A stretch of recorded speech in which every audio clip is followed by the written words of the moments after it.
Hola, ¿qué tal? Bienvenidos y bienvenidas a este espacio que nos deja nuestro Sport para hablar del Valencia Basket y de toda la actualidad taroncha. Vamos directamente al grano. Valencia Basket está en la final, ya conoció a su rival, llevaba días esperándolo y finalmente es el Real Madrid, ¿no? Se repite aquella final del 2017 en la que finalmente los taroncha se llevaron el título en la Fonteta delante de toda su afición y, ¿por qué no? Valencia Basket tiene la oportunidad de repetirlo ante el rival más exigente posible y en un momento de temporada muy dulce para los de Pedro Martínez y además por todo lo que significa, ¿no? Los últimos partidos de la Fonteta llevábamos con la amenaza de que iba a ser ya la última vez que íbamos a visitar la Fonteta, en playoffs, en cuartos contra Gran Canaria, después en semis contra la Laguna Tenerife, y bueno, parece que este camino no se va a acabar hasta el final, literalmente, y Valencia Basket tiene una oportunidad muy bonita de seguir haciendo historia y, ¿por qué no?, terminar la temporada en un marco totalmente de oro. Vamos a ir un poco con las claves, lo que para mí creo que es interesante tener en cuenta en lo que se refiere a enfrentamiento baloncestístico, ¿no?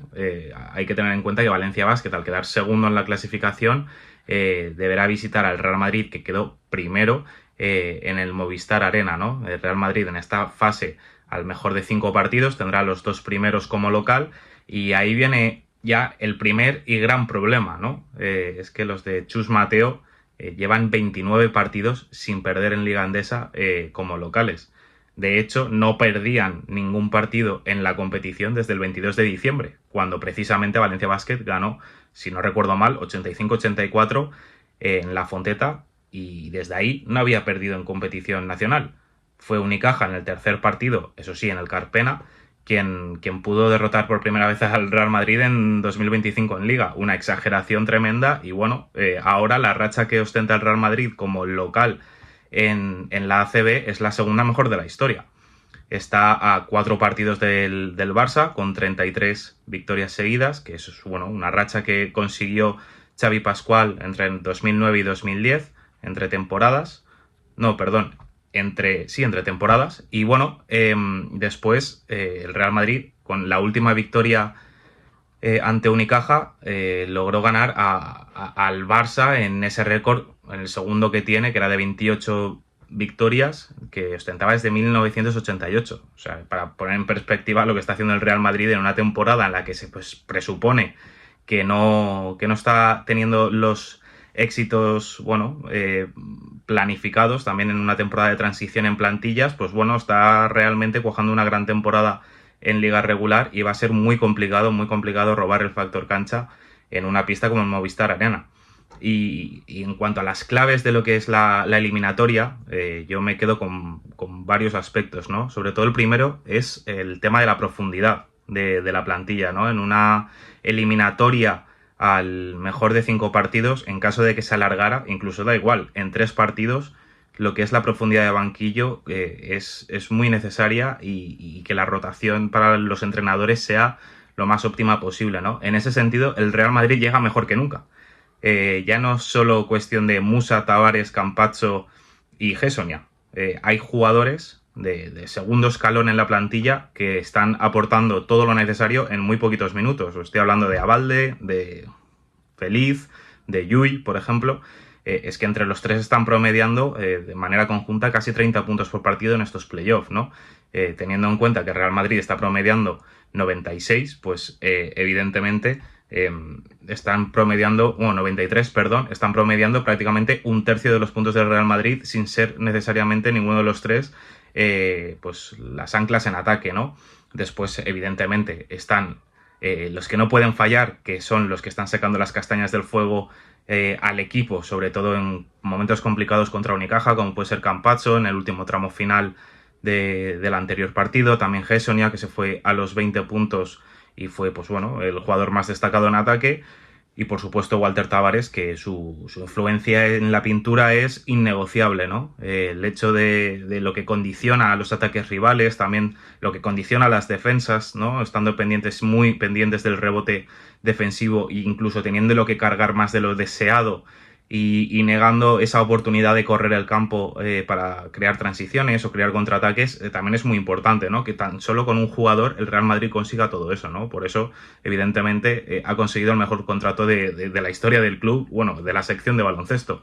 Y en el sentido del Valencia eso es muy importante, ¿no? Porque las 4 o 3 patas de lo que es el juego del equipo las conocemos perfectamente, que es, pues bueno, ataques rápidos, encontrar el mejor tiro en el menor tiempo posible, correr todas las posesiones como si no hubiera un mañana, pero todo eso viene desde la defensa y desde el rebote, ¿no? Y es lo que hay que trabajar ante un Real Madrid que precisamente lo que suele conseguir siempre es condicionar esos dos factores, tu defensa y tu rebote. En ese sentido, el Real Madrid, en los 2 partidos que se ha enfrentado contra el Valencia, ha ganado el rebote. En los 2, tanto cuando el Valencia ganó en la Fonteta como cuando perdió en el Movistar Arena. Entonces es importante tener en cuenta esa batalla y cómo se va a resolver para que el Real Madrid no domine desde ahí, ¿no? También lo que define un poco la serie es cómo juega el Real Madrid contra el Valencia Basket. Ya ha habido 2 partidos y en los 2 el patrón ha sido el mismo, ¿no? Si el Real Madrid promedia 36 tiros de 2, lo que sería aproximadamente casi todo en la pintura, contra Valencia Basket se va hasta los 46 tiros de 2 y 42 tiros de 2, ¿no?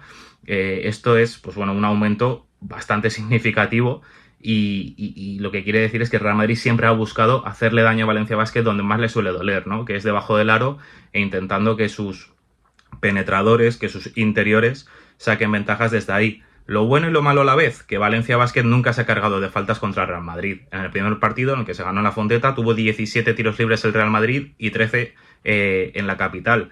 No son cifras exageradas, pero sí que son un indicador de que a lo mejor Valencia Basket puede hacer más uso de ellas para negarle esas opciones de tiro. La distribución del Real Madrid, por ejemplo, entre playoff y Liga Endesa, no es que haya variado demasiado, pero sí que es cierto que el Real Madrid en Liga Endesa, en playoff, perdón, ha estado abusando o tirando más de 2, ¿no? Entonces hay que tener en cuenta ese aspecto para que Valencia Basket no le pille el toro, porque es una de las grandes deficiencias que ha tenido el equipo hasta ahora. Yo creo que se ha trabajado mucho para que el equipo no sufra en ese sentido y me parece que va a ser fundamental. Y en cuanto a nombres propios de Valencia Basket, a mí me parece que hay un tridente que ha destacado por encima del resto, como son Montero, Badio y Pradilla, cada uno en su debido momento, pero en general en todos los partidos han tenido un impacto buenísimo. Podemos poner excepciones, a lo mejor Montero en su último partido ante la Laguna Tenerife no estuvo acertado, tuvo algunas pérdidas, pero por lo general, evidentemente, también hay que tener en cuenta que ha tenido partidos de 36 puntos, ¿no? Entonces, pues bueno, dentro de lo que significa ser la estrella del equipo, sin ser abanderado, porque eso se lo estamos poniendo nosotros, pero yo creo que en el equipo más o menos se tratan todos igual. Dentro de lo que supone eso, que no se le pide directamente, pues está muy bien que un jugador te pueda sacar tanto las castañas del fuego, ¿no? De hecho, muchos jugadores lo han dicho que están muy confiados por sus compañeros, que agradecen mucho que haya más de un nombre que pueda salir adelante y aportar lo que a lo mejor el resto no, o encender esa mecha que haga que el resto del equipo se active, y hay jugadores de sobra para ello, ¿no? Es que entre Montero, Badio y Pradilla son los únicos 3 que están promediando más de 10 puntos por partido, son los únicos 3 junto a Matt Costello que están promediando más de 10 créditos de valoración, y lo que necesita Valencia Basket en términos de profundidad, que es lo que estábamos hablando antes, es que jugadores como Chris Jones, Semi Ojeley, López Aróstegui, que esperemos que regrese bien de esas molestias que tenía, incluso De la Rea, que también está dando un muy buen nivel, o también Joel Soriano, el recién incorporado, que tiene que ser clave en esos pocos minutos que juegue contra pues, Tavares o Garuba y demás, o Bruno Fernando.